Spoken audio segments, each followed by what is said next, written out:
started. Thank you all for coming on such a cold and windy day. My name's Corinne. Dr. Franco Montalto couldn't be here today, so you're stuck with me today. I apologize. So this is, if it's your first time here, this is a monthly seminar called the Green Infrastructure, Climate and City Seminar. It's run through CCRUN, which stands for Consortium for Climate Risk in the Urban Northeast. We're a NOAA-funded RISA team. We do some work here at Drexel, and we have some folks from Columbia University, which is the hub for a lot of the CCRUN activities. So this is the monthly seminar. We have this seminar at Drexel. It's the first Wednesday of every month at 4 p.m. in this building. Typically the format is we'll have 1 to 3 speakers that present on a variety of topics covering climate change, green infrastructure, whether that's water infrastructure, it could be energy, coastal resilience, whatever green infrastructure can mean in the urban resiliency world, and with a focus on cities, particularly in the Northeast corridor, so that's like the Boston to Philadelphia corridor.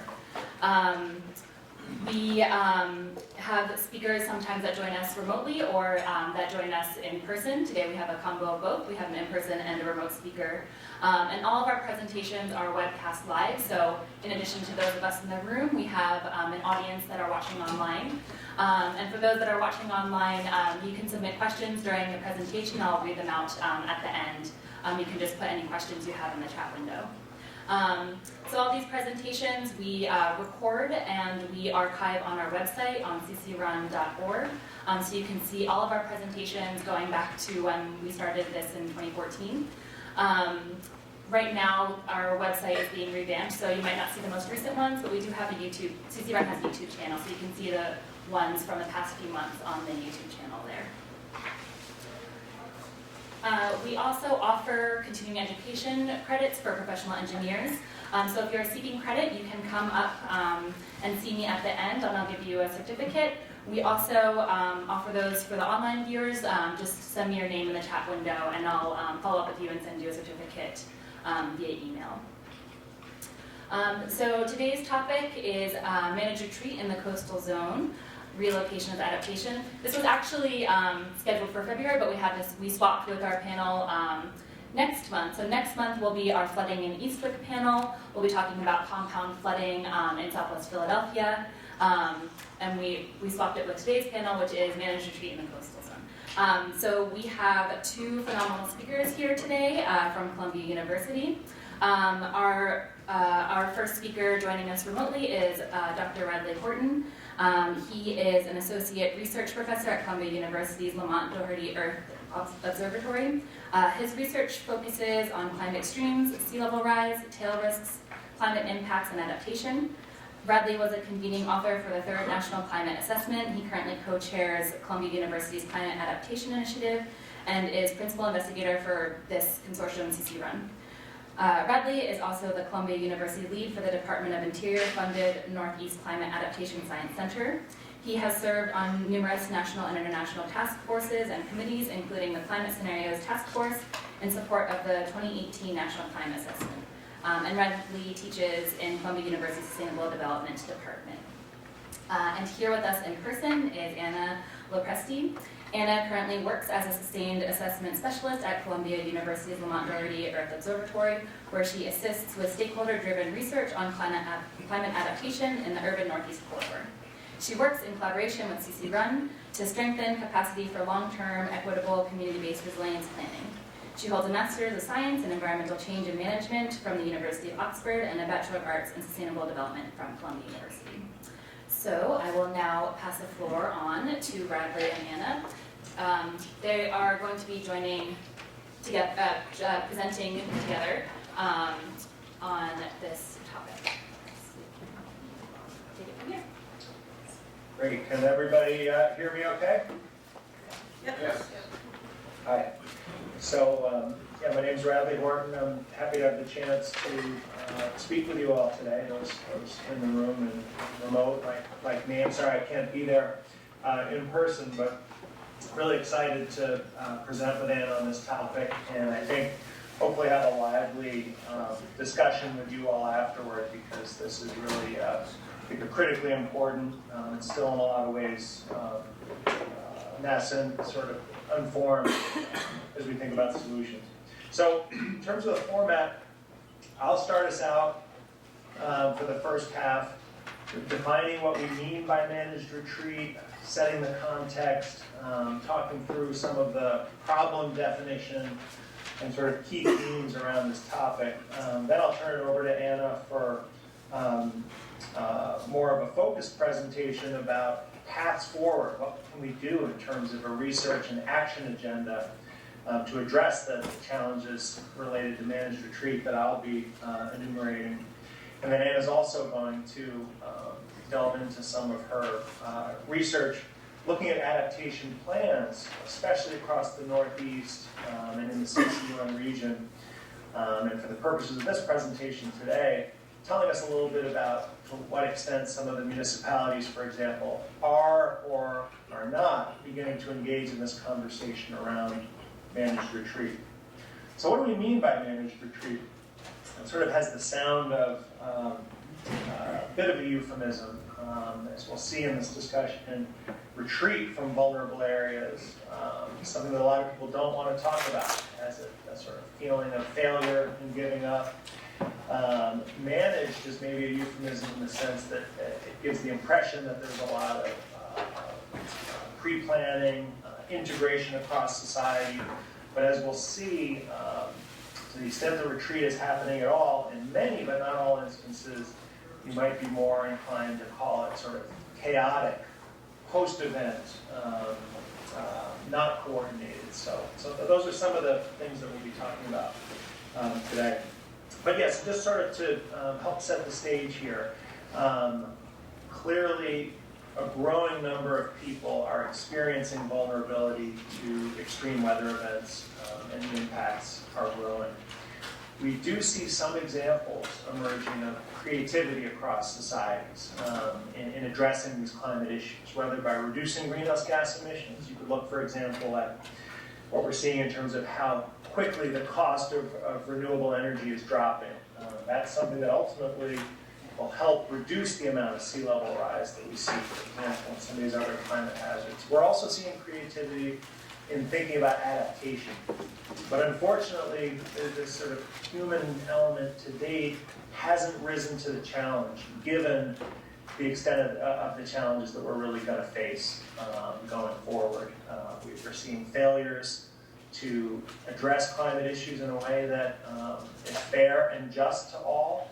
And we're seeing failures of leadership across scales. If you look at things like the National Flood Insurance Program, which consistently, year after year, is reinstituted and really failing to address the fact that we're in a non-stationary climate. We're seeing shifting risks with sea level every year, a little different than the past.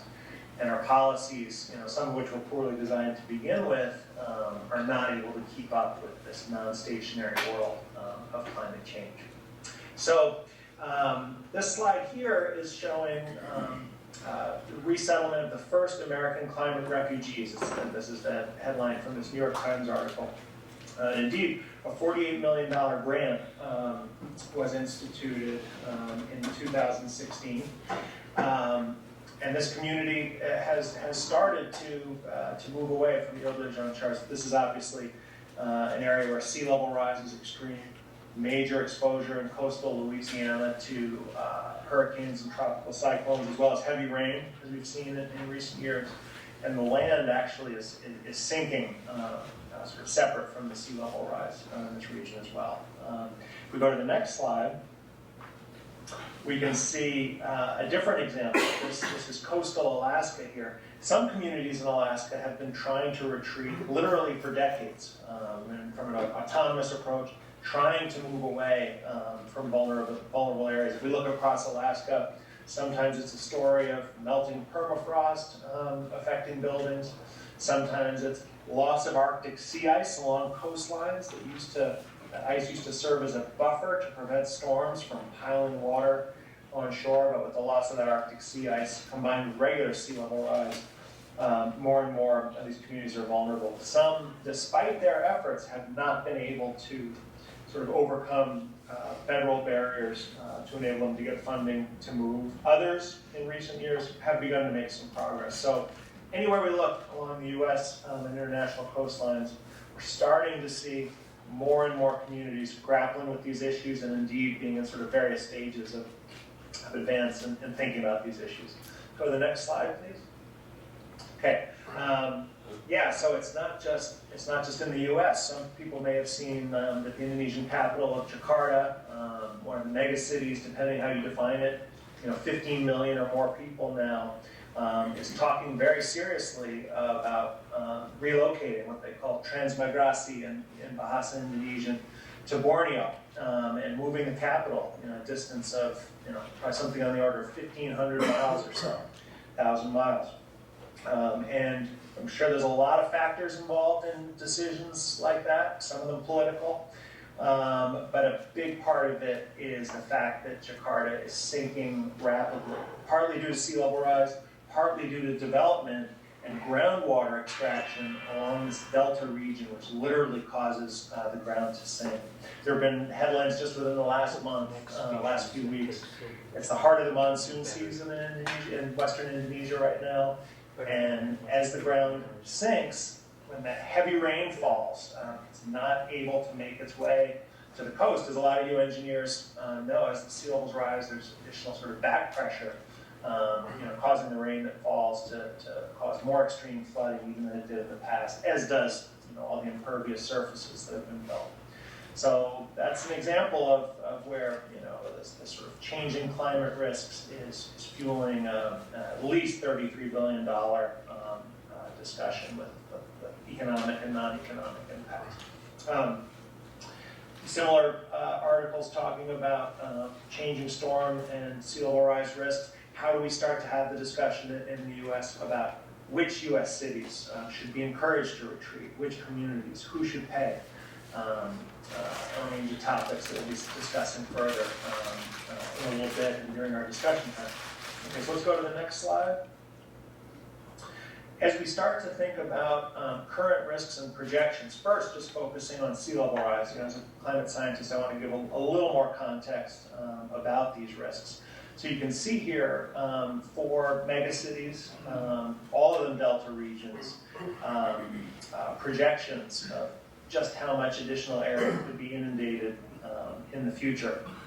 And this particular study, out just last year, which used some updated modeling of sort of land surface heights, suggested that anywhere from 200 million to upwards of 600 million people could be living on land that within the next century could be experiencing coastal flooding.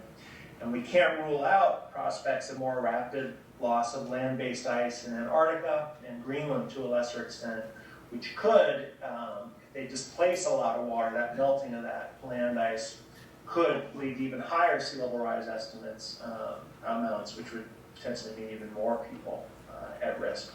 So that's the sort of sea level rise coastal flooding story. If we go to the next slide, we can see that when you have those kind of maps that show you which areas are going to be underwater, that's very powerful, useful information, things that, for example, insurers should be thinking about and are increasingly thinking about. Underwriters are beginning to think about in terms of whether they'll fund infrastructure, for example, other types of investments at low rates. They're starting to think about the risks and the potential long-term for people to pay off those loans, potential viability of some of these regions. But you can't learn all that you need to know just from this sort of binary question of will it or won't it be underwater. As we're thinking about managed retreat, there are a lot of broader questions. Who has the capacity to stay or move? Access to funding, access to support networks in other regions, for example. Flexibility in terms of their jobs, just to give a few examples. That health that would enable them to move. What trade-offs exist with other possible adaptation strategies? Are some communities going to be more able, for whatever reason, to build seawalls or even large storm surge barriers and give them, at least for a while, maybe a viable option? who has the political power, who's making the decisions about whether a retreat will happen, and for whom? Do people get to decide themselves? Who has the funding? Does the funding tend to flow after disasters? How much better would it be if there could be funding for some of these decisions and actions before a disaster hit, when costs are lower and you don't have this risk of loss of life during an extreme event? And then what about the basic question of sort of what do people want? Should each individual get to decide for themselves? So you see how quickly a lot of political, social, cultural questions of history are arguably more important, certainly more nuanced than the questions of changing climate risk in some of these areas. There's a lot more we need than just climate information. So going to the next slide, we're back to climate information in a way. Just to quickly note that Ann and I are framing this presentation today around coastal issues primarily, but this is not just a coastal issue. You can see here in the U.S. Buyout programs related to river flooding across the U.S. So these are discussions that have been happening and actions underway. If we can toggle to the next image, fire, right? Wildfires totally in the news. Thinking about what's happening in Australia, that's a potential game changer for risk perception with potentially long-term economic and policy impacts, even in areas that may not have experienced those fires, as people start to ask, what's really possible? Do we have a true sense of how some of these risks are growing? And the knockdown cascading impacts, right? It's not, for example, just where the fire is occurring, but what's it doing to transportation networks? How far is the smoke blowing? What public health effects is it having? Are major electric utilities going to face bankruptcy risk post-fire? Something that's very much been in the news in California with PG&E. Another aspect of this, something I've done a lot of research recently on, is lethal combinations of heat and humidity. My personal opinion is that while the sort of coastal risks are understudied, another risk out there of lethal combinations of heat and humidity for populations is almost totally underappreciated. This figure here is showing, for various parts of the world, what's the sort of worst combination of heat and humidity that has been experienced in like 40 years of data. And just to give a little context, if we think of the sort of worst day of the year for this metric called wet bulb temperature, and again, it's a mix of temperature and humidity. The worst day per year in Philly in a typical year might be something along the lines of 27 degrees Celsius for a wet bulb temperature. That 25 to 27, that feels oppressively hot, right? You don't want to be doing sports outside. You certainly don't want to be doing outdoor labor and those types of temperatures. And what you can see here, even before we bring in a climate change element, is that there are a lot of very populous parts of the world where you can experience wet bulb temperatures far beyond 27, up to, say, 31 or 33 degrees Celsius as it's measured. This is not 33 degrees Celsius as a temperature. Wet bulb is something much more extreme than just temperature. In fact, as wet bulb temperatures approach that red zone, which you see in the Persian Gulf and highly populous parts of South Asia, really basically nobody is able to survive outdoors, even if they're sitting in the shade, even if they're in perfect health with an endless supply of water, and again, sort of not doing anything. Can't sweat efficiently enough to not overheat. So there are a lot of ways that this conversation is going to be playing out this century. And climate change obviously makes this risk worse. So then going to the next slide, just to highlight the challenges of prediction. If we could go back. Sorry, I meant to say the last animation. Thanks, Anna. Thinking about what crop failures can mean, basic questions around ability to live off the land. Are there going to be some regions where people just aren't able to grow crops anymore, for example, don't have enough access to water? That's already a kind of issue is leading to migration. And where it gets really, really complicated is these knockdown effects, right? So this particular article is one that came out just 3 weeks or so ago. talking about multiple breadbasket failures. So these are the big cereal crop growing regions around the world. And this and another study out the same week argued that we may be seeing changes where it's more likely that simultaneous crop regions will experience failures at the same time. So what's that going to mean? Not necessarily in some of those regions, but for areas where there's already high vulnerability. Think about parts of sub-Saharan Africa. Think about parts of the Middle East where people really are relying on in some cases, imports of these basic cereal crops. If crops start to fail more often, if prices start to go up, suddenly it may not be viable anymore. We may see more conflict in these regions. That's a part of this migration and retreat story as well, which is extremely difficult to map and predict. But I think it's pretty easy to make the case that we're already seeing climate leading to some of these migrations in the last decade or so. Okay, next slide. So keeping all that sort of background context in mind, we convened CCRUN and with other funding from Columbia and the Kresge Foundation, for example, the first really major international conference to talk about managed retreat. And our goal was to get some of the kind of climate science and earth science in the room that I've just been talking about for the last 5 or 10 minutes. But quickly we realized that this was an issue that really all of society needs to be engaged around. And we were thrilled really to see that there was huge demand to attend this conference, and we got, in a lot of ways, a real diversity of voices in the room. We had municipal planners, we had folks from the financial sector, we had artists, local communities, all really coming together to look at all the challenges. This slide is showing you the geographic representation of the people who spoke and presented at the conference.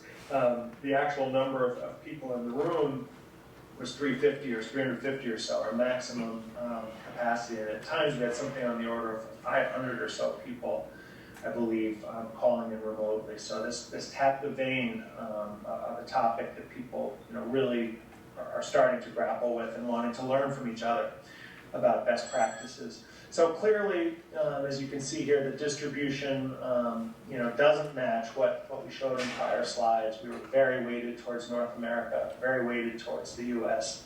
And if we do this kind of thing in the future, as we're looking to do, we're going to be exploring mechanisms to try to increase the diversity of the presentations, given the diversity of not just vulnerabilities, but perspectives on optimal solutions that the entire world in an interconnected way is grappling with. Next slide. So what are some of these big questions? I've alluded to a few of these already, but it gets overwhelming in a hurry. What are the places that we'll need to retreat from? Is it just a climate story? How does climate interact with other factors that may be causing deteriorating livability in certain places? When? What's the role of quantitative predictions in terms of telling us when some of this retreat should happen? And where to? Is anyone thinking about the communities? There was an article in the Times suggesting Duluth, Minnesota might be a place that could be a receiving community. And more parts of the Great Lakes, for example, which have seen some population declines in some cases in the last decade or two, may also have a relatively sort of equable climate relative to other places in the future, are starting to think, hey, maybe we can boost our economy and provide safety to folks by being a receiving community. So within a community, who retreats? Everybody? Just those who live in the most vulnerable areas?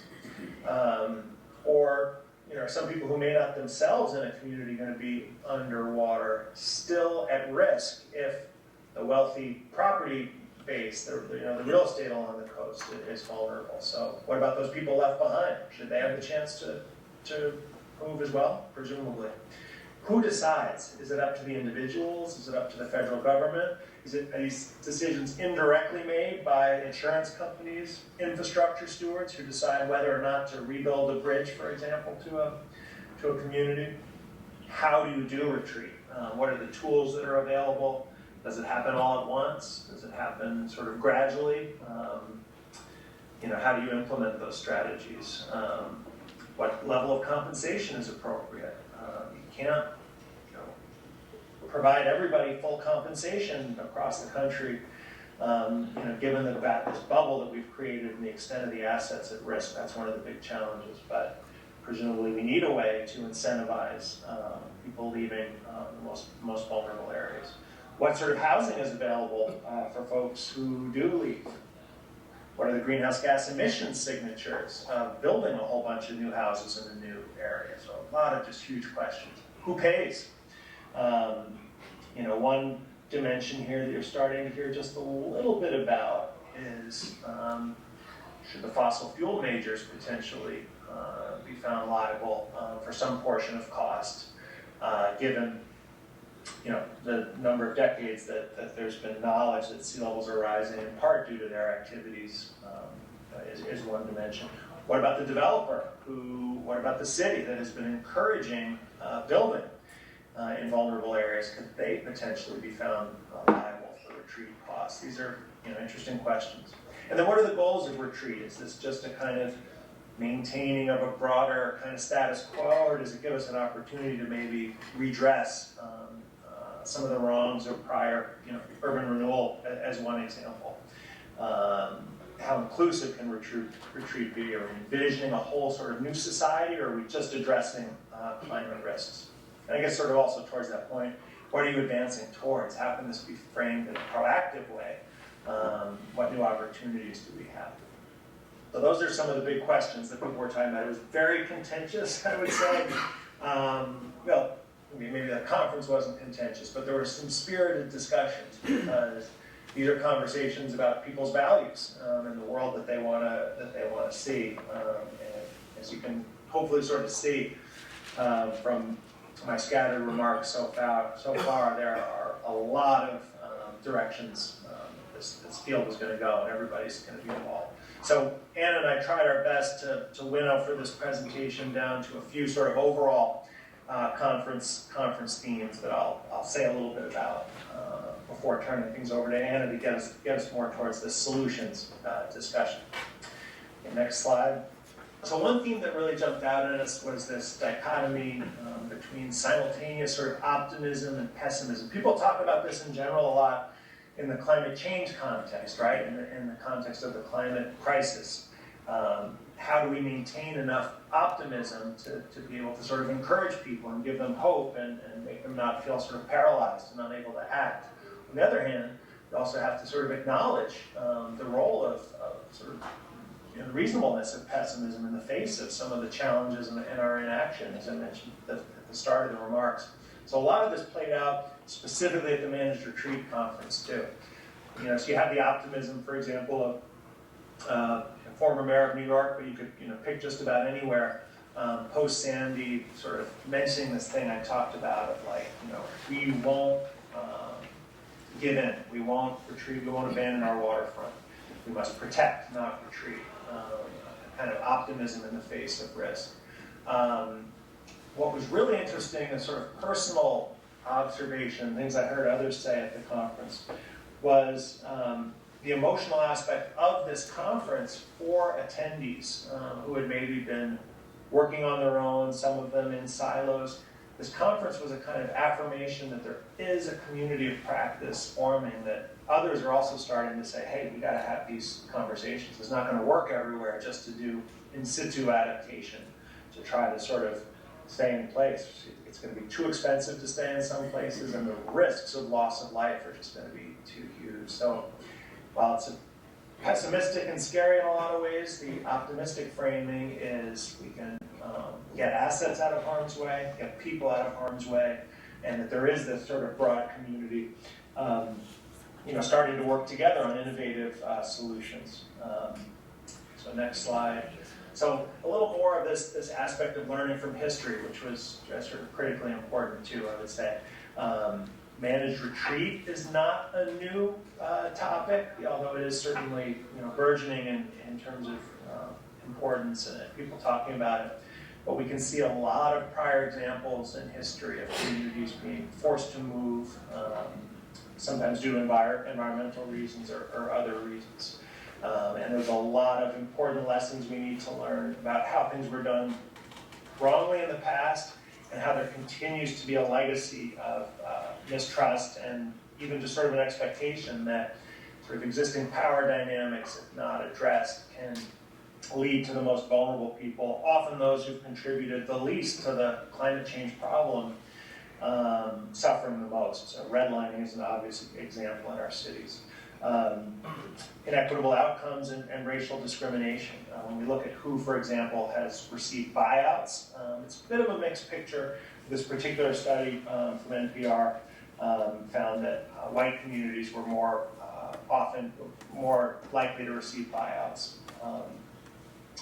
And then if we can think further back, for example, to the Shinnecock Indian Nation and their history as so much of our Native Americans around the U.S. Being forced to move, something that's very much on minds as we think towards the future and how to do this in an equitable way, how to not repeat the mistakes of the past and maybe learn from things that did work in some cases. Next slide. So another aspect of learning from history and this notion, this isn't really a new topic. This is an example of an op-ed I found from 1974 talking about the history of flooding on the Susquehanna River, right? After Agnes in 1972, 100,000 Valley residents were driven from their home. That number staggered me. And this wasn't the first flood in that area, as a lot of you folks in the room and on the phone no doubt know. But most of these flood victims, these are repetitive lost homes in some cases, returned to the floodplain because there weren't really any other viable options. People are drawn, they want to stay in their home, they want to stay in their community, and the federal government isn't offering viable choices. It's not just the federal government, it's other aspects too. There may not really be that many choices. So this isn't a new topic. We've been grappling with these issues for a while. Next slide. Okay, so another major theme from the conference was this notion of this dichotomy, the struggle between top-down and bottom-up approaches to beginning to think about these issues, frame the narrative of what the problem is, and begin to respond to it. Just to sort of try to distill that, I think all the conference attendees just about recognize this enormous scope of this problem. Trillions of assets at risk, hundreds of millions of people across the globe. Clearly, to begin to address this kind of issue, we need to engage some of these really powerful levers and mechanisms in society. Federal government, insurance programs, the private sector, communication, and media campaigns. But by the same token, and finding out ways to replicate individual projects that lead to buyouts and retreat that people found it to be done in a good way. But by the same token, it was really clear that individual communities want to decide for themselves. They don't want to be told that there's a formula for who should retreat, how they should retreat. Every community is different. And many communities feel they have a history of having experts tell them there's an urgent problem, here's what you have to do. And then in some cases it led to exploitation and outcomes that weren't promised for those communities.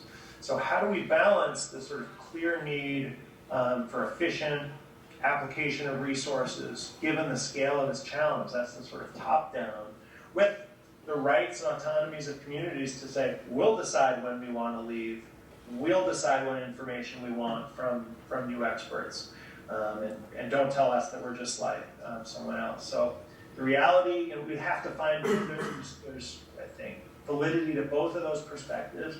The question, one of the big questions is, how do we find a middle ground? What are these sort of actors in that middle space that can help meet the top-down and bottom-up? But that's a huge challenge. Next slide. Okay, so a little bit sort of go into detail about the bottom-up perspective. This was really interesting. Just not all places are the same.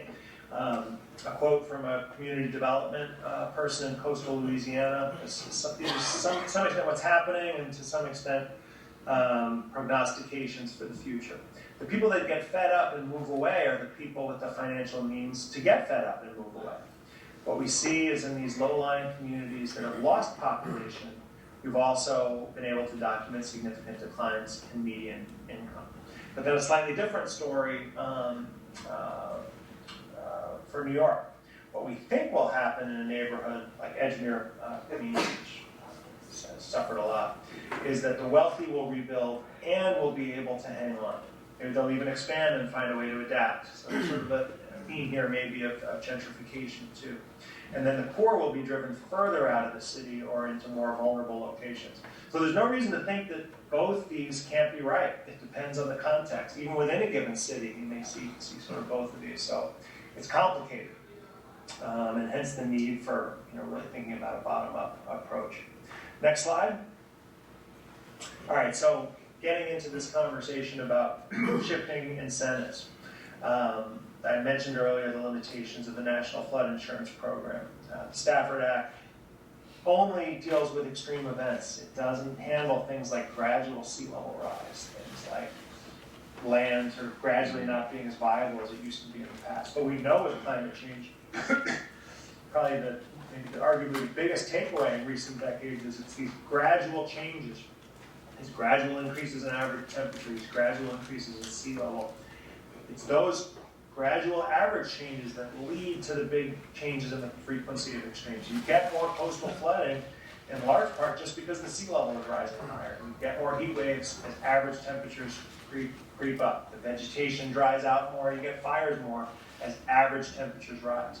We don't have any mechanisms right now to really address those sort of slow onsets of climate change that I just described, and to plan ahead.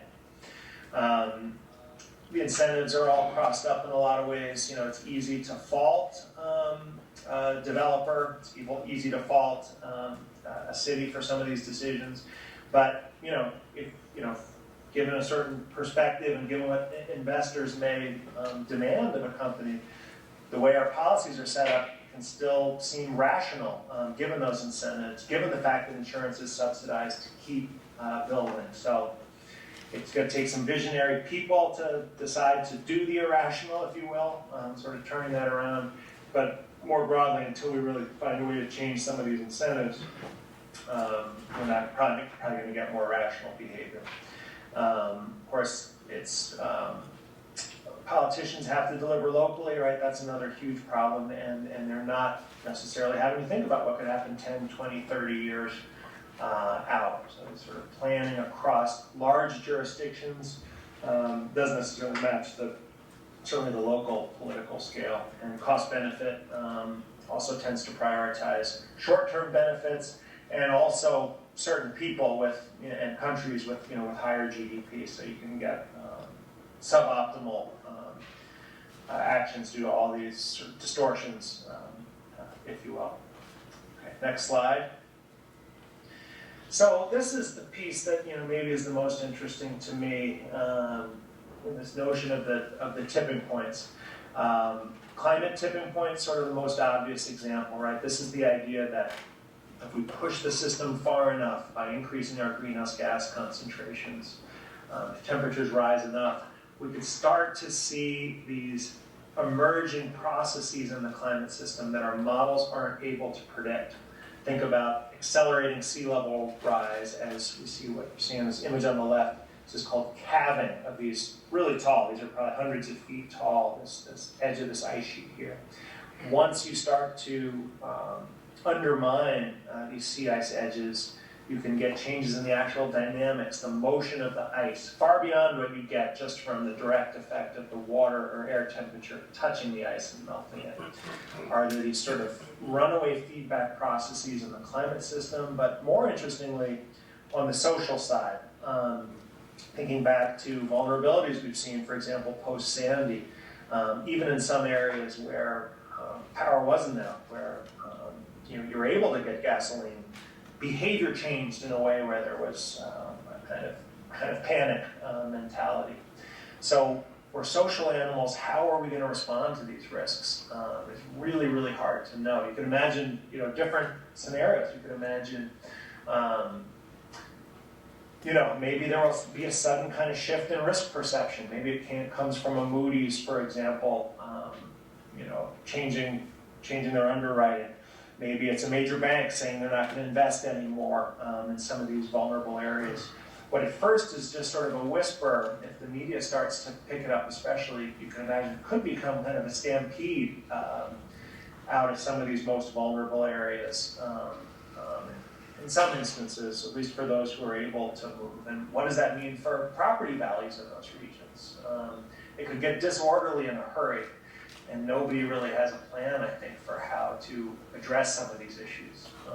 And it certainly would be cascading impacts across the whole country and the world. But by the same token, we can frame this as a positive too, because we are a social species, and if our major organizations, institutions are failing us, maybe it'll be people who ultimately start to sort of tip this behavior. Maybe it'll be communities discussing with each other the risks, leading to that sort of perception shift that we need. So there's a lot of non-linear dimensions to all this that just make it that much more complicated and hard to predict. Next slide.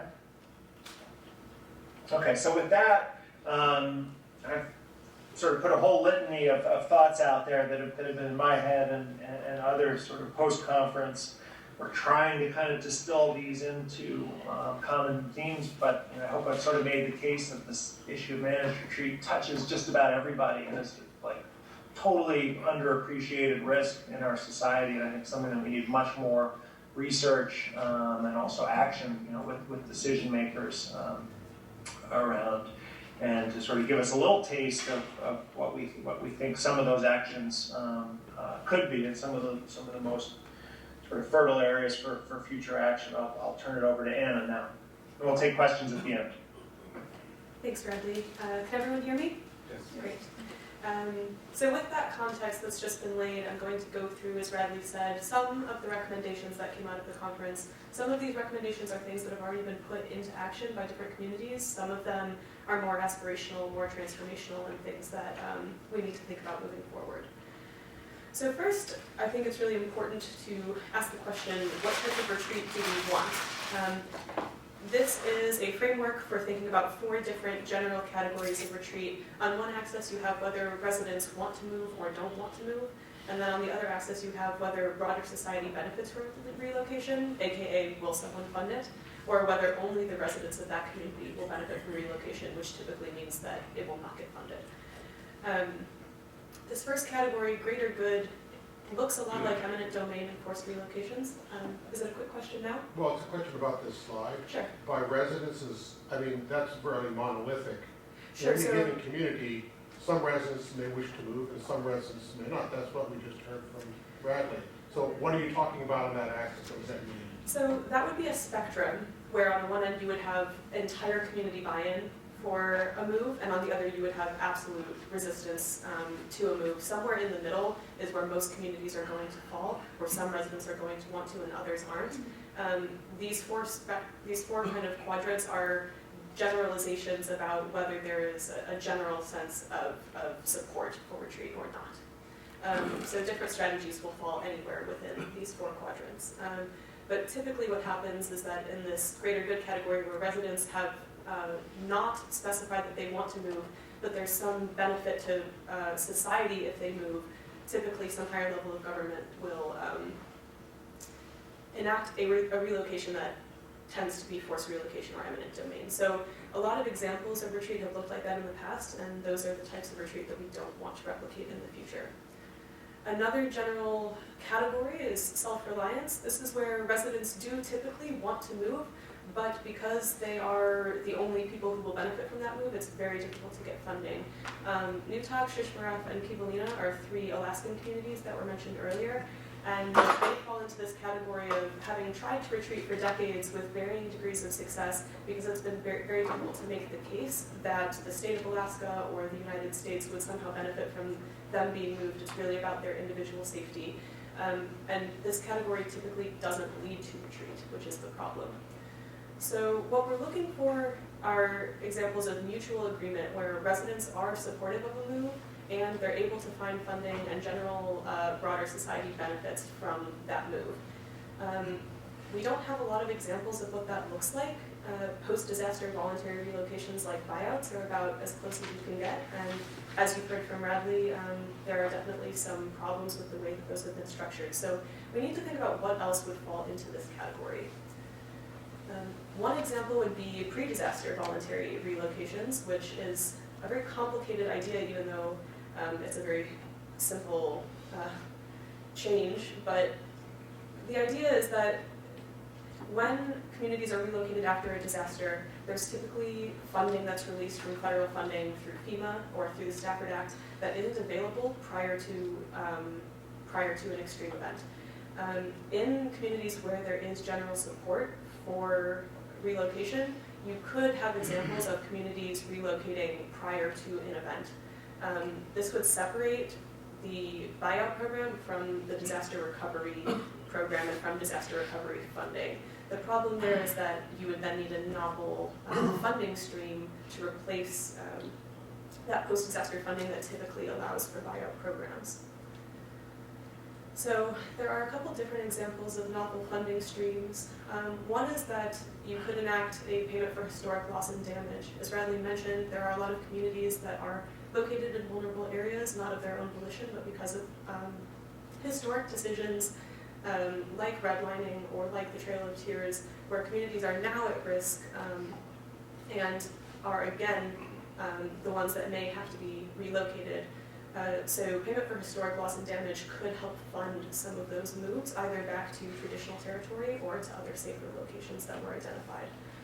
Another is to shift away from cost-benefit analysis as the primary way to identify either who should move or what should be moved and when. Many of the factors that impact managed retreat are non-monetary, cultural heritage, lives lost, for example. There are things that we've tried to monetize but are not always well captured in a cost-benefit, and moving towards other types of valuation, including multi-criteria analysis, might make that process more holistic when we think about what communities should or could or may be able to retreat.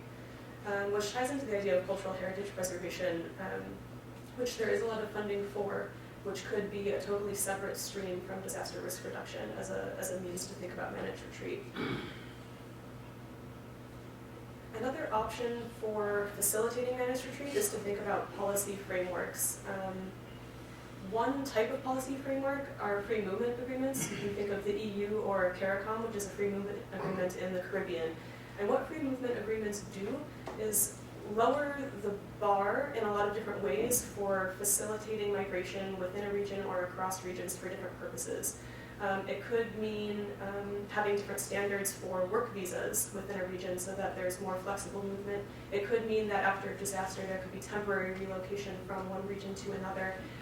And this, I think, facilitates the concept that managed retreat is part of a spectrum. It's not just you pick up and move or you don't, but there could be temporary relocations, there could be community relocations or buyouts, and free movement agreements can facilitate a wider range of what managed retreat could look like. Another strategy is public acquisition of land, which can take a lot of different forms. Conservation easements are one, where land is bought by an entity and then restrictions are put on what can be developed on that land. A third option, which has been mentioned before, is to amend the Stafford Act to include gradual and recurring climate processes. Because the Stafford Act is specific to natural disasters and emergencies, it does make it very hard for communities to get funding. Communities in Alaska, for example, that are facing permafrost loss often don't meet the criteria for the Stafford Act, and that's something that those three communities and legal experts in Alaska have been pushing for as a way to free up some of that funding. Given the scale of managed retreat, there will need to be novel strategies, but there's also going to have to be a certain level of mainstreaming. So mainstreaming retreat into existing organizations, tools, and policies.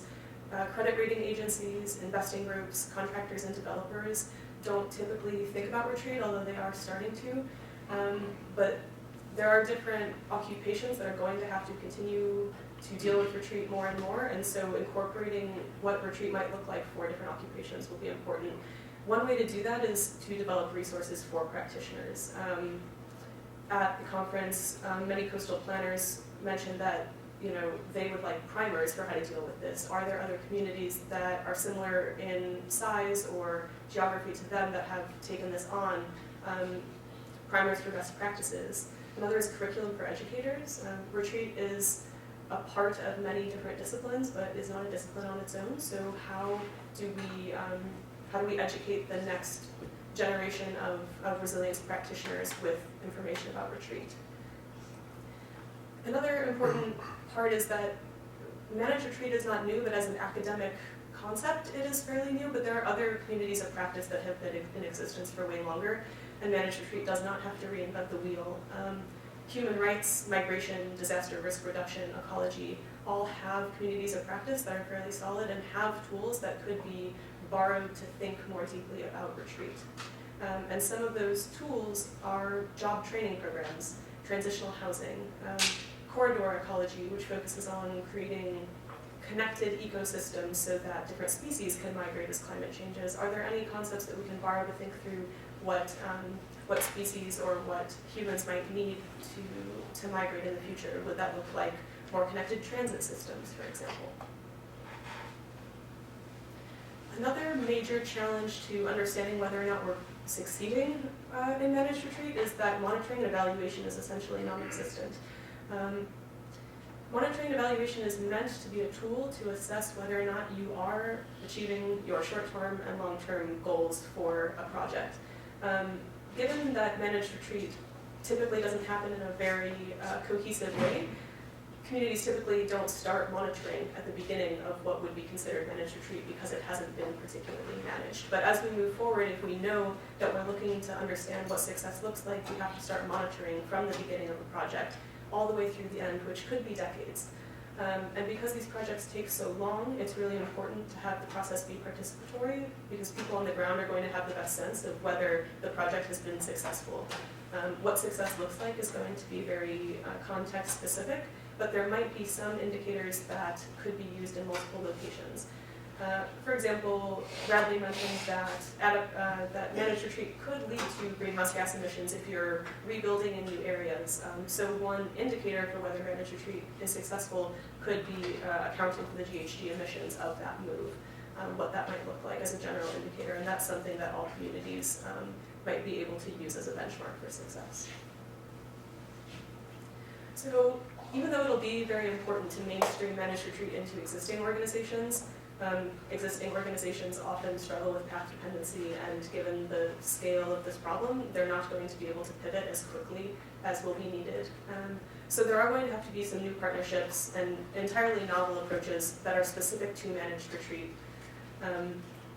One is engaging more deeply with the arts and humanities in the scientific process. I think that at the conference, one thing that became very clear is that managed retreat, maybe even more so than other climate issues, is deeply emotional to people that are experiencing it, and ignoring that emotional component means that we're not doing good science if the emotional component is going to determine the outcome. So I think as a community develops around managed retreat, we'll have to figure out ways to incorporate that more deeply. And I think that means acknowledging that empathy is going to have to be a part of this research agenda, and also centering frontline communities, communities that have historically been the recipients of environmental injustice, and also frontline communities that have been considering retreat and discussing retreat, even as governments have not been listening. So, given that suite of recommendations, I'm going to do a bit of a dive into how communities are actually currently planning for retreat. This information is coming from a climate action plan database. Action plans are definitely not the only resource for understanding what communities are considering in terms of climate adaptation, but they are a very good source because they are written in the community's words and are an expression of what they at least intend on doing, even if they may not have the funding or capacity to implement. So in order to take a look at these, 476 documents were analyzed, and 270 of those were identified as climate action plans. This map shows the distribution of the plans, with the Northeast having the highest number, relatively speaking. And so just to quickly define what a local climate action plan is, for the purposes of this database, it's a written document by or for the locality, and it has to have a main purpose of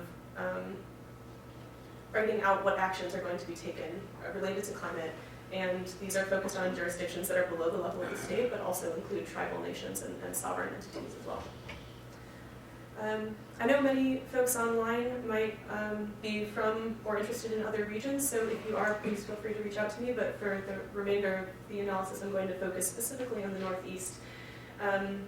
There are 63 climate action plans in the Northeast, and New York and Massachusetts make up over 50% of those, heavily leaning towards Boston and New York, but there are a variety of other types of plans as well. Within this suite of plans, the majority are urban plans, so 39 are plans for a city, 2 are tribal, 2 are at the watershed level, and then there's a range of other types of plans from the neighborhood level to the county level, and even some that are produced by a specific agency or department, like Con Ed, for example. So in order to understand how different plans have considered managed retreat, a text analysis was done on some of these plans. So only 2 plans out of the 63 actually use the term managed retreat, which is not particularly surprising given how negatively some think about the concept of managed retreat. Many have an issue with the term managed retreat in general. The 2 that use it are Shinnecock Indian Nation in New York and North Kingston, Rhode Island, both of which, if you look at the text more generally, are fairly supportive of the concept of managed retreat within a suite of other adaptation options. But many more plans than that are discussing the concept of managed retreat. So only 3% of plans use that term, managed retreat, but if you look for managed retreat or retreat in general, that number jumps to 37%. Almost 90% of plans are discussing retreat more broadly if you're including words like relocation and migration and displacement. But for the purposes of this analysis, I'm just going to focus on this 37% of plans that are talking about retreat using those 2 words. So here are some of the recommendations that have come out of these plans. As I said, this does not mean that they've been enacted, but it does mean that these locations are at least considering them, would be open to potentially working on some of these issues. So Dorchester County, Maryland suggested that policy decisions will need to be made as to which areas will be allowed to retreat naturally and which areas can be managed as future wetland conservation zones.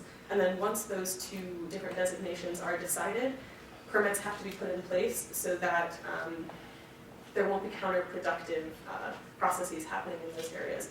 What's interesting about this recommendation is the split between natural retreat and managed retreat here.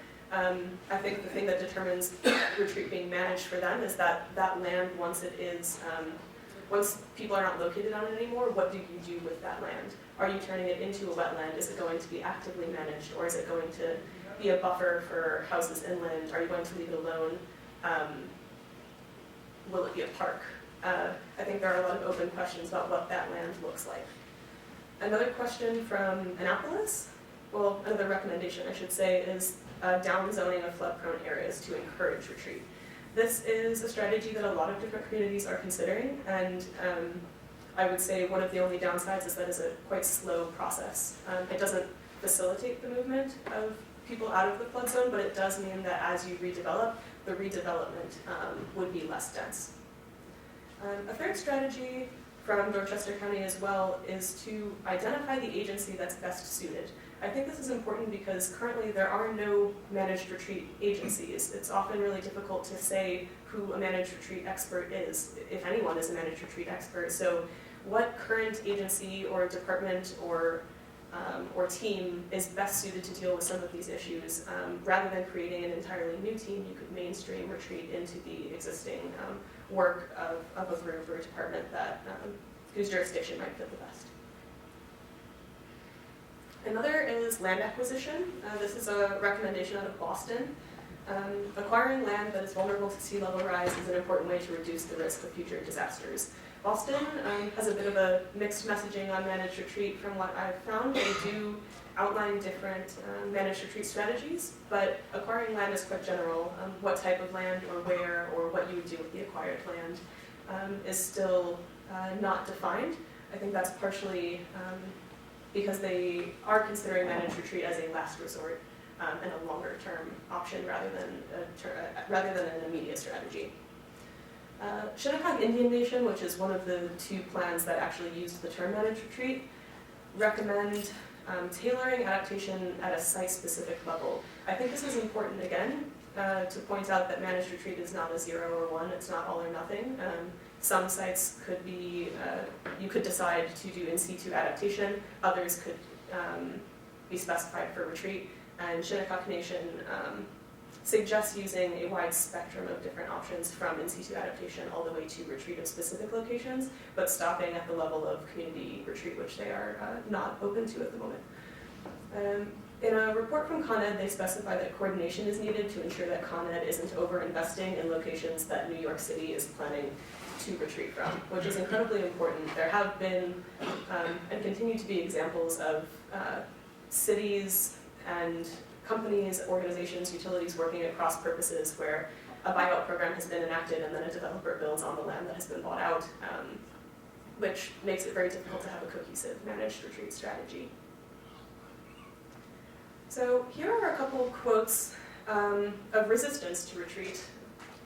It will not be surprising, based on the quote you've already seen from New York, that New York City will not retreat and it will not abandon.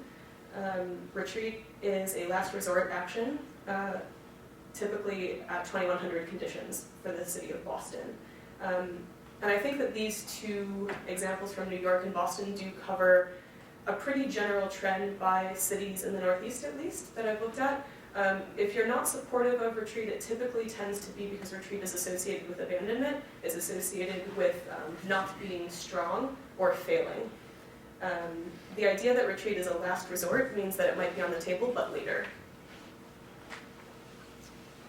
So I'll just cover a few conclusions, and I'll let Bradley hop in here.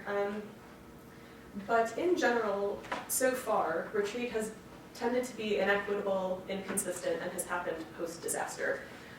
What we're looking for are strategies to find a new way forward in which retreat can be community-driven, flexible, and proactive instead.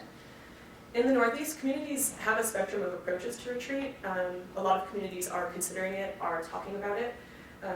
Typically, they're talking about mainstreaming retreat into what they're already doing, and there are fewer novel approaches that are being talked about or considered. And a lot of communities continue to send mixed messages and don't advertise that they might be considering retreat. As an example, despite the quotes you see here about New York City never retreating, they also did implement multiple buyout programs in the wake of Sandy, which is considered a retreat strategy. So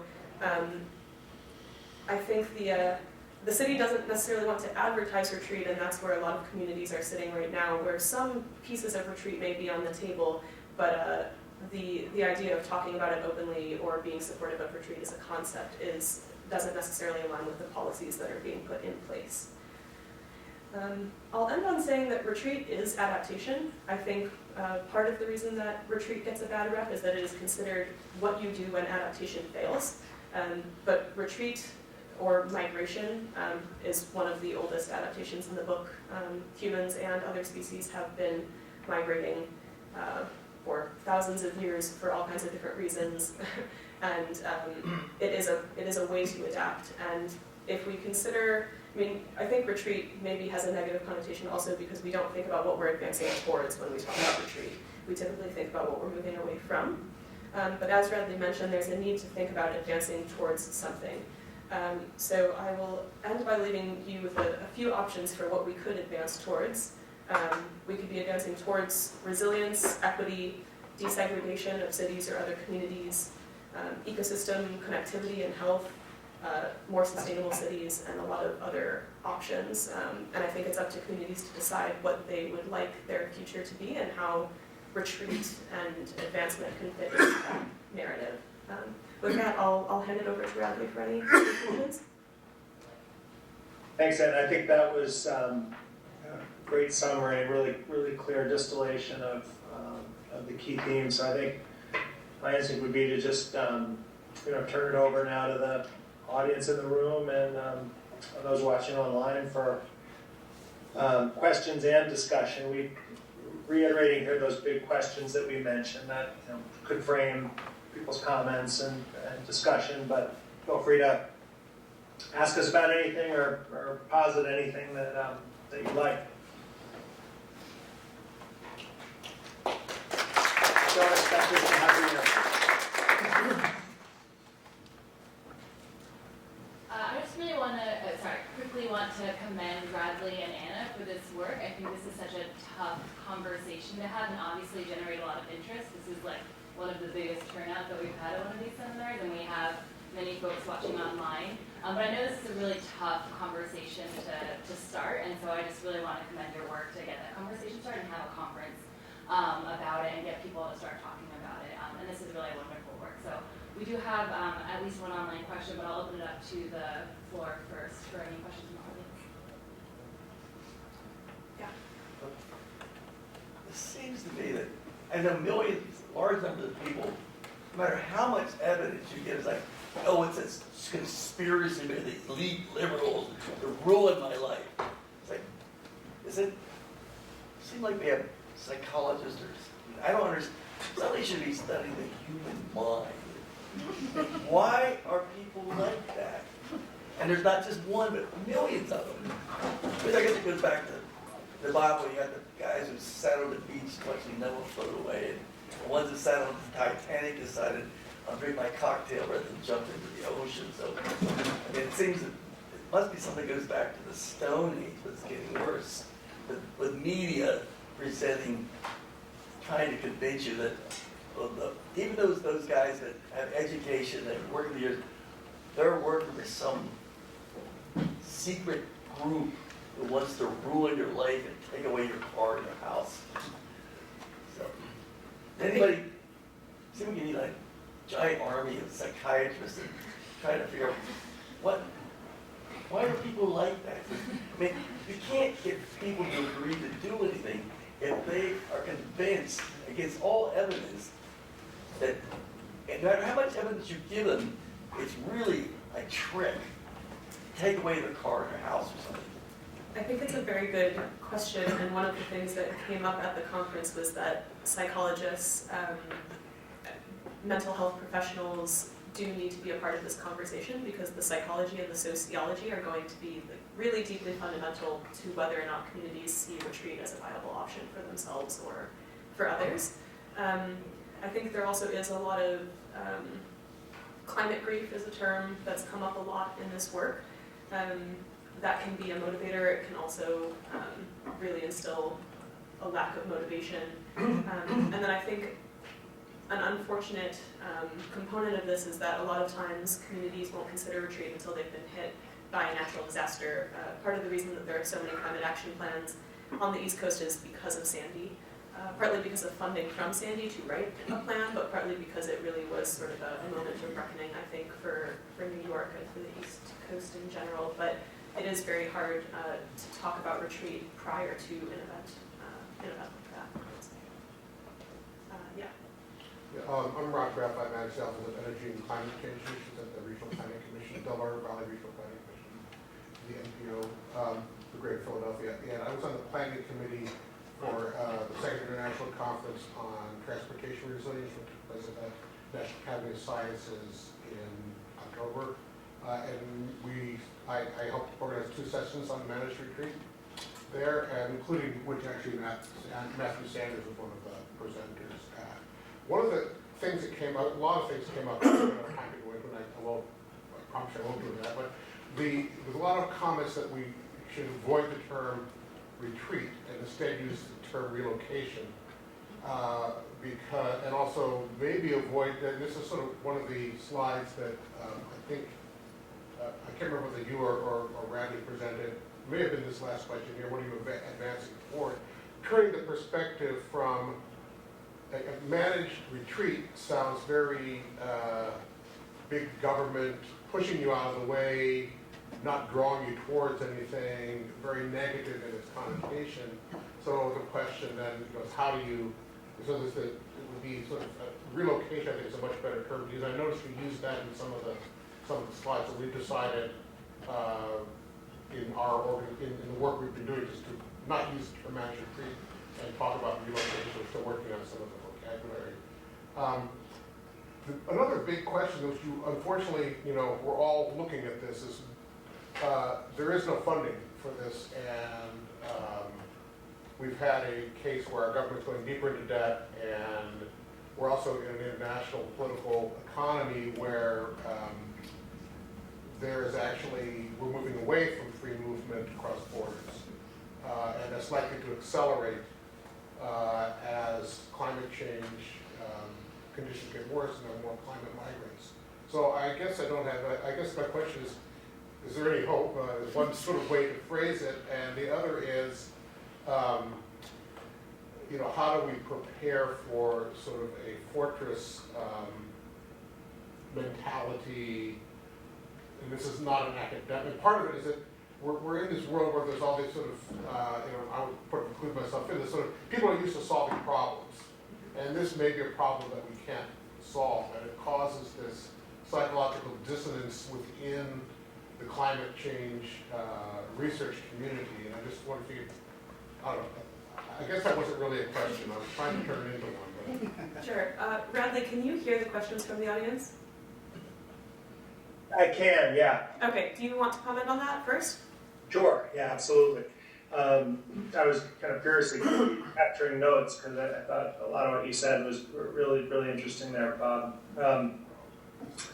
So, I mean, yeah, I think, you know, I think it really does look intractable in a lot of ways, but maybe as a response to sort of both of the last two comments, what I would sort of push back on a little bit is, it sounds breezy, but the idea of these sort of social tipping points, like, could we actually be closer than we think to a risk perception shift where suddenly people pretty quickly start to get it? And they'll still be the agents of disinformation. We'll still have the challenges of our, you know, ancient brains that sort of only want to think about what's right in front of us, you know, in time and space, and that don't want to think about pessimistic things, don't want to be told what to do by outside forces. But I do think that there could be, and I don't know what the tip might be. Is it youth movements? Is it a big failure of an insurance program? Is it community members getting together and saying, hey, you got to agree to this buyout because we want to buy out? It's hard to say when that happens, but my instinct is that at some point an even more powerful force is going to emerge that leads to sort of rapid increases in risk perception in a lot of these areas. And then the question becomes, can we deal with that? You know, it's sort of like everybody's suddenly sort of accepts that the risk is there, but like, how do we manage that in a way that it doesn't, that sort of disorderly unwinding doesn't overwhelm, but can sort of be a force towards more strategic investments, rather than just a force for sort of chaos, fear-mongering, and I remember exactly how you put it, Bob, just sort of apathy or just paralysis. Was there a question in the front?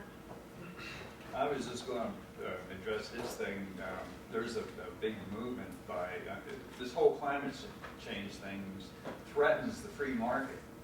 And the free market is the one that's pushing through all these think tanks and so forth to fight and resist climate change. You know, that's a big part of it. That's all.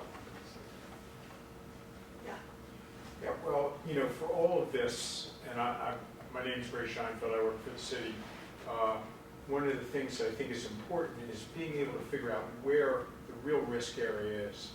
And what we advocate is trying to do some more modeling, hydrologic and hydraulic studies, H&H studies are really critical because you don't know what's going on. The problem is that when you do these studies, the database line, you know, what model you're using and where you are setting your database doesn't show, you know, it is not current in a lot of places, and it automatically causes a problem because you underestimate the ultimate problem that's going to happen potentially, depending on where you are. And you know, if you had some real data in an area and you provided it to an insurance company who would no longer insure a particular area, that would be something that would be an incentive to push this whole thing forward. And there was a guy named Warren Pilkey, who was a geologist, actually was an engineer down at Duke, and he advocated not building on barrier islands in the 70s. And, except for places like Atlantic City where people would go and visit that. And he was ahead of his time on there, and that was before the climate change, push came. But it was really very important for him to look at that. Ocracoke Island, all through, the area of Cape Hatteras, he advocated, don't put anything out here. Where that went away, I don't know. But the H&H studies are, a really important thing, and the right model, and making sure you have the right design for that model to be able to show what is going to be a big problem is a real critical thing for trying to figure out what we're going to do. If I may, I was involved at Temple University as a PI or co-PI on a number of watershed studies, and the city helped to fund our work. I had to argue back in 2002 with FEMA to be allowed to use the upper bound of the 90% confidence interval from Atlas 14, which is based on data only through 1999. That is still the official federal database that we're supposed to use. And for the very first of our studies, the Pennypack, where we produced new firms that were adopted by FEMA and which were called arguably the most accurate in the country at the time, I was allowed to use the upper bound of the confidence interval for the design storm. At the time, that was 8 3/4 inches for the 1% storm in the Pennypack. At the end of 2015, I went back and downloaded daily precip figures going back not to 99, but all the way back to 1959 so that I overlapped with TP40. And guess what? The design storm at the end of 2015, and it should be higher now, was 10.5 inches. Okay? And we are still constrained by the federal government to use those false figures. So how do you plan for anything when the federal government is complicit in this global lie? I'm sure Radley's going to have a few comments about this. I'll give my 2 cents first. I think that data is going to be, and is, a huge component of this challenge. It is certainly not the only challenge for many of the reasons that we've talked about, but data and data access are huge. I think that there's a lot of concern from communities.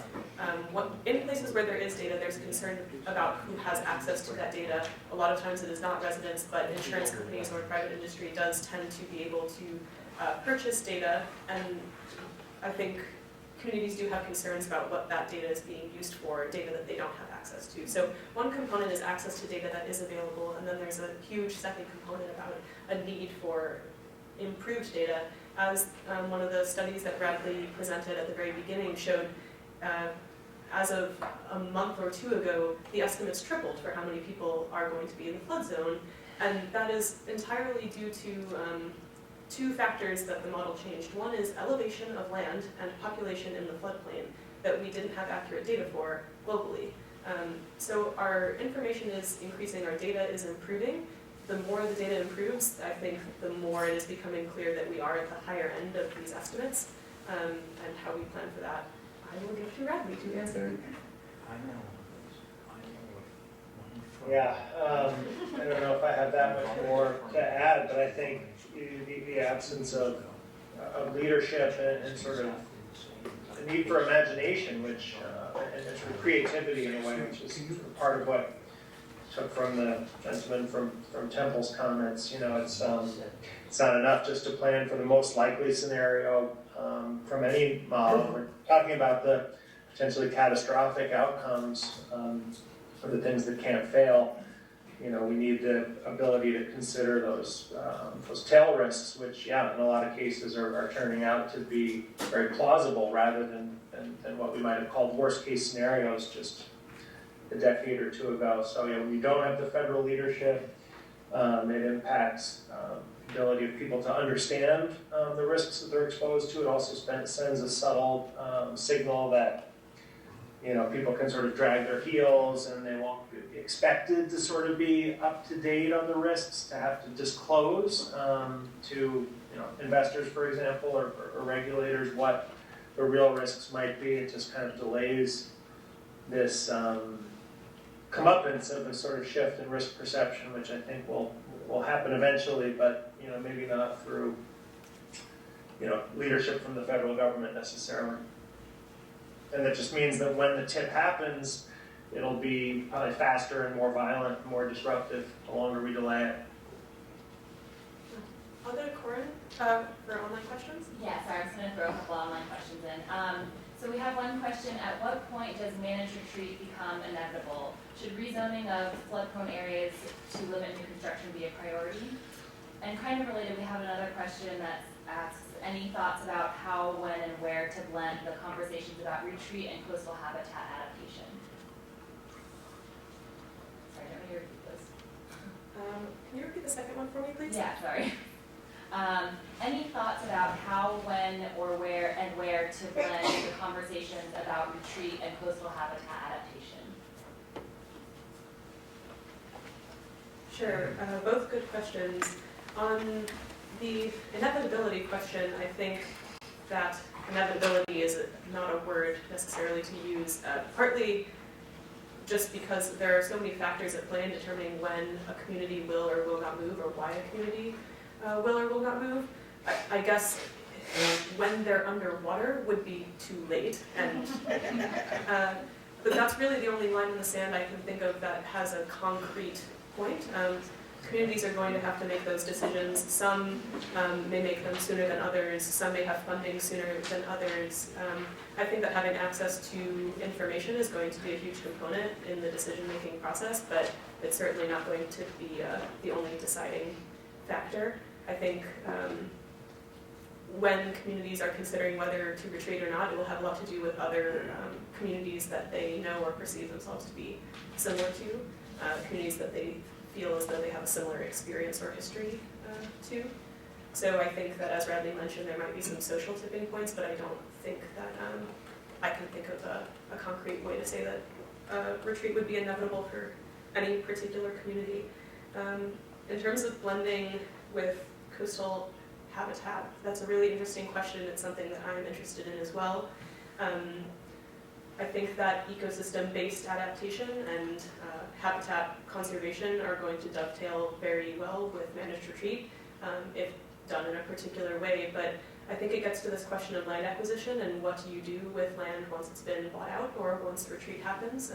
A lot of that land could be wetland, a lot of it could be shoreline. It really depends on what the ecosystem is going to be, but I think that natural resource managers are going to be an important part of the conversation. And part of what is going to make it more or less feasible for habitat restoration is whether or not places that are bought out consistently or connected, rather. If there are remaining houses here and there, it makes it much harder to have a restored ecosystem fully functioning. So habitat restoration, I think, is most likely in places where there's either full community relocation or a corridor of relocation that could then be restored to a corridor ecosystem. Any ladies have a question? In the back? Hi, my name is Melissa. Thank you so much for your presentation. I have a more specific question. If you could say a few more words about the Climate Action Plan database, how it came to be, how it's maintained. Just would love to hear more. Sure. It's very much new and a work in progress. The basic idea is that climate action plans are a great source for understanding what a community is or is not considering. As I mentioned, whether or not they're implementing is quite a different question, and a lot of research is happening on how far along communities are in implementing their research, but The purpose of this database is mostly to be able to conduct text analysis within the plans that is a little bit deeper than just searching for a word. So for example, in terms of managed retreat, some of the questions that we're considering are which communities are supportive of managed retreat versus not supportive of managed retreat. You would need more than just that term. You would need to look at the context of those words. I think it also is helpful in getting an understanding of the distribution of who is talking about climate and how they talk about climate. Some regions are not going to use terms like climate change in their plans, and it doesn't make it not a plan. Some communities have recovery plans, resilience plans, others have green city plans. The idea was to collate as much of that information as possible, essentially to be able to compare across communities what actions are being taken. It's a work in progress. It's not publicly available, but all of the plans that are in the database are publicly available from other sources, intentionally, so that none of that information would be hard to find. So if anyone has any questions about that, please feel free to talk to me about it. Yeah. I just have a question about the legal ramifications of using managed retreat in a plan, and I was especially struck by the 2% of, or 2 plans actually mention the words managed retreat, whereas 90% mention some sort of idea relating to that. And I wondered if you had explored that legal ramifications of using that phrase, and municipalities getting sued for improper takings, and if you've found any examples of people who managed to overcome that legal hurdle. It's a good question. I haven't done any analysis on that specifically. I will say that the 2 plans that mention managed retreat do not commit to managed retreat.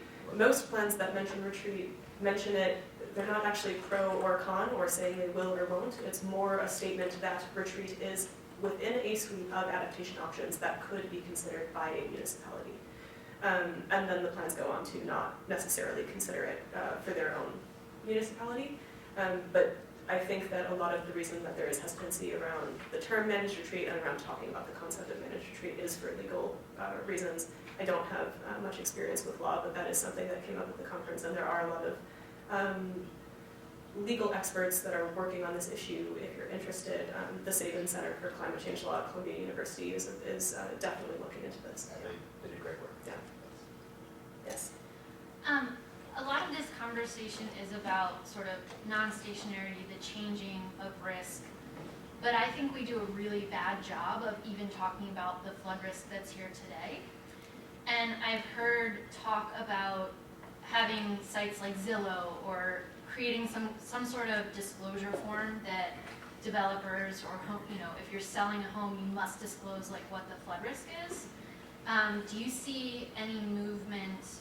I keep hearing it be brought up as an idea, but it doesn't seem to really go anywhere. And developers, I don't see many cities coming out against development. I think that's a really hard thing when you have these short, cycles of political people. So I guess I'm wondering, if you see any headway with that in any communities or anybody, trying to approach it in a creative way. Bradley, do you have any thoughts on that? I don't have any more than just kind of general comments, but it seems like groups like Carbon Disclosure Project and some of these efforts to get companies to disclose their not just their emissions, but also their vulnerability, on site to hazards such as floods, but also sort of indirect impacts to operations through things like supply chain disruptions, are gaining traction, but not as you know, not fast enough, and there's certainly no standards for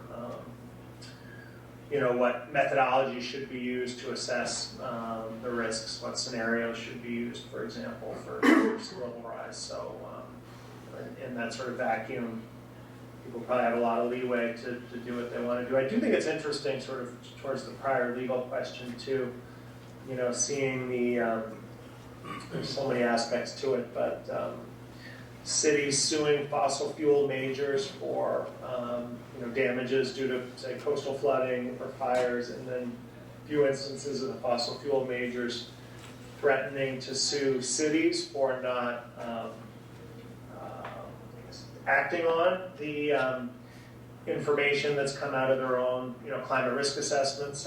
It's been over 10, 15 years now that some cities have been, more than 10 years that some cities have been requesting climate projections. So yeah, it's an interesting dance. Sort of, if you ask for it, are you potentially more responsible for then using that information, or at some point is there another of these sort of tipping points where it's just sort of like you have to ask, and if you fail to even ask about the risk, including some of these unintended consequences of managed retreat, if you don't ask and explore some of those scenarios, at what point will we say you're sort of failed to do a kind of due diligence or basic requirement? Yeah, I don't have the answer to that, but certainly the legal space is going to heat up. I mean, I've been doing some climate talks to legal audiences, federal judges, and there are. One thing I heard anecdotally was that there was something on the order of 1,000 to 10,000 consolidated lawsuits against the federal government, I believe, just in the context of the flooding from Hurricane Harvey. And some of those decisions. So those are huge issues. Can I make a real specific comment just on that? I have a friend who knows that I work in this area who called me wanting to purchase a piece of property in Philadelphia and wanted to know what the flooding risk was. This is a property near the Schuylkill River. And there's no way you can find that out. Yeah. The data don't exist. You don't know what the risk of something is. You can, even if you knew that it had flooded once, that doesn't tell you anything about its future necessarily. And there's no place you can go to find that out, even whether a piece of property got flooded that you could figure out. And he called me because he thought I could help him, I asked around a few people that other people wouldn't have any access to necessarily, and they said, no, we don't. That data just doesn't exist. So even if you may own a piece of property that's at risk, but you have no way of disclosing that in any quantitative manner, unless you're, except for this particular for nuisance flooding and riverine flooding. Now, sea level rise, yeah, you can go and say, yeah, you're going to be underwater in 20 years. But, so it's a really tough question. Any more on And the assets could lose value, far earlier than the water actually arrives. Right. Yeah, there's a few online questions. I'll ask two, and then there's another one, and I can ask him. In your review of adaptation plans, did you come across any interesting examples of engaging local communities, particularly vulnerable communities, communities of color, or Native communities? And related, you might have already answered this question. In the future, will you be making your adaptation plans database accessible to others? Sure. The plan is to make it accessible. The only reason it is not is because it is a work in progress, and deciding in what way to make that publicly accessible. As for the first question, I think there are a lot of really good examples. I haven't read all 290 plans in depth, so I can't speak to the content of all of them. I work in New York, so I'm a bit more familiar with those. I would point you to the Northern Manhattan Climate Action Plan, which is written by We Act for Environmental Justice Harlem. They have written a Northern Manhattan specific climate plan that focuses on environmental justice and centering frontline communities. I think that a lot of tribal action plans have similarities, and my understanding is that some of them have worked in conjunction in their climate planning. For example, Shinnecock Indian Nation has mentioned St. Regis Climate Action Plan. St. Regis is on the border of New York and Canada. So I think that tribal nations do collaborate to a certain extent. I think that collaborating on climate action plans is something that all localities could take a cue from. It seems like a lot of them are starting from scratch when there is not a need to do so. I think if anyone is particularly interested, feel free to contact me, and I'm happy to share any plan or answer any questions about what's in that database currently, as well as the sources that I have pulled from, because those are all publicly available online sources. That's another unrelated question to that. Have you seen or heard of examples of places that consider or have stood up transfer of development rights TDR or transfer of development density TDD as a way to capture value and guide relocation? I have seen plans that mention it as a concept, and I don't know that any of them have done it yet, would be the short answer. It's something that is worth looking into in more detail. I think that involves a bit more work to follow up on the climate action plans to see what has been done in those specific localities that have mentioned it.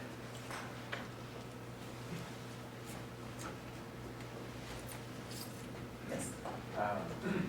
Thinking again in the optimistic sort of sense of it, that when we have a lot of people that need to move somewhere else, whether it's voluntary or disaster just happened, do you see any requirements in the type of development that happens afterwards for where they'd be relocated, where that would be, transit oriented, with only the most sustainable practices in terms of the buildings, just because all of these people are relocated because of climate crisis, like it would make sense that all of the new that gets built afterwards would be in a system that's the most resilient as possible, or are they? Because I'm just thinking from Houston, when after that flooding, you see all these houses pop up back up in the same unsustainable systems and same unsustainable places.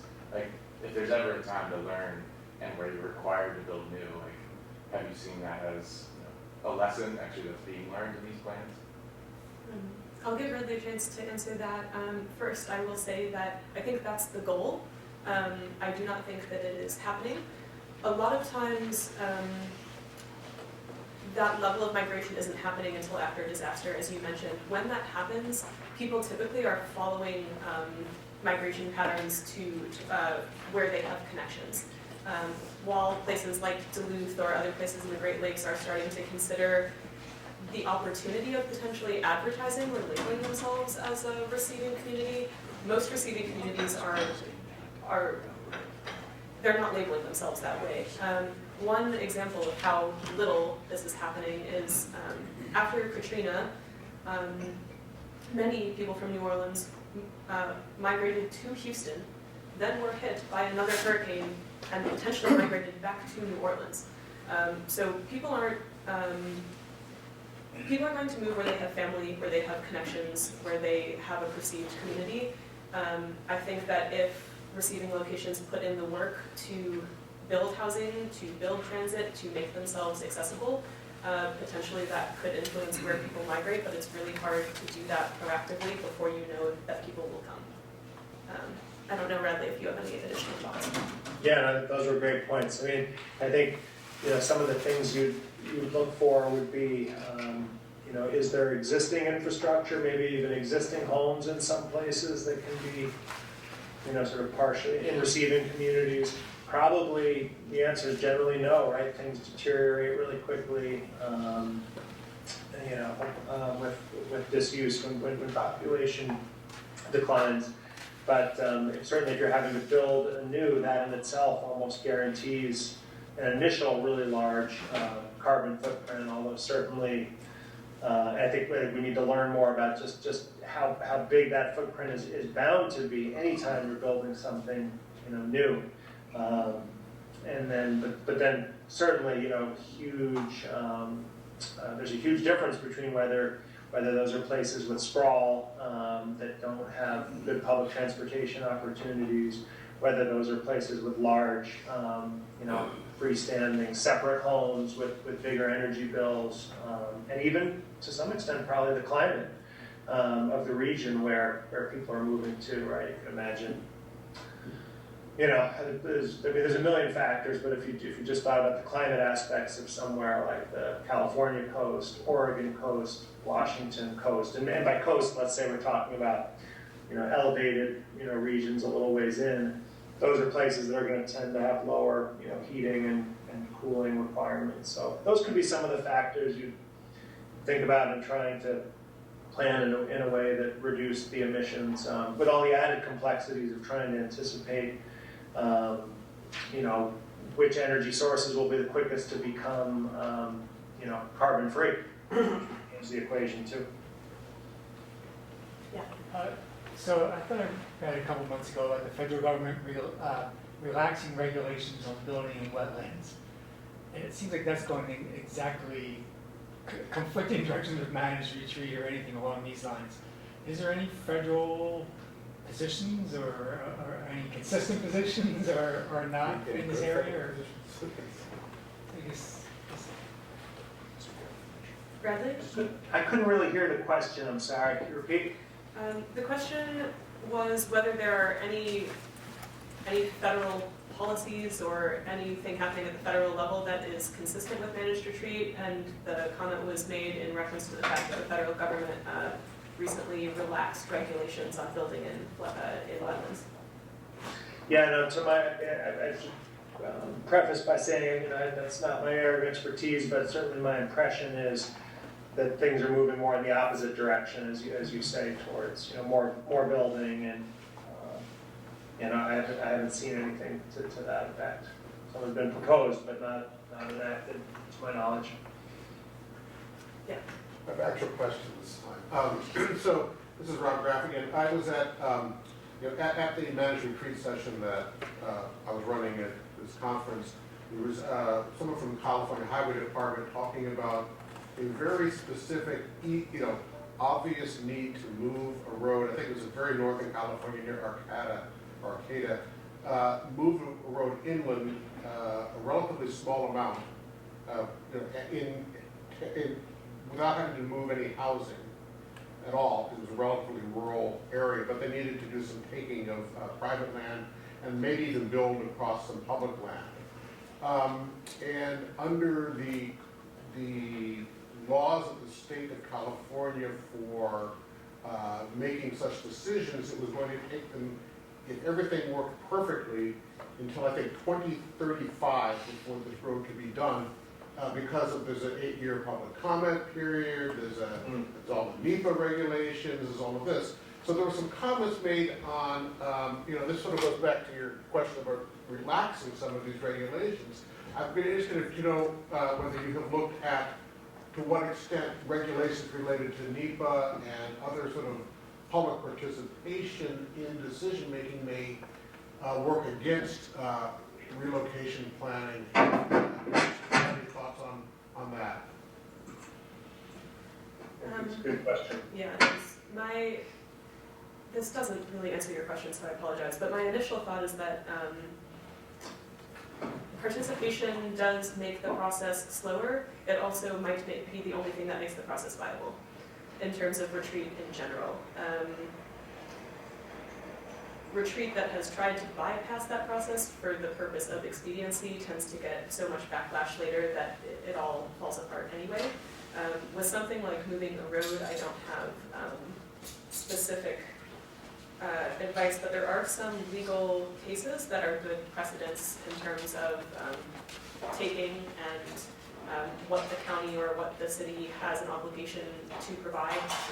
For example, if a road is continuously washed out and it is providing sole access to only one home, and the community or the government would really like to buy out that home, but it's a voluntary program and the homeowners don't want to be bought out, for how long is the county responsible for replacing that road? There are some court cases that are starting to establish precedents to answer those types of questions, but that's about as much as I can speak to. And also, that's all state law too. It's Yeah. different state by state. In some cases, that is the Constitution. Yeah. Anything to add, Bradley? No.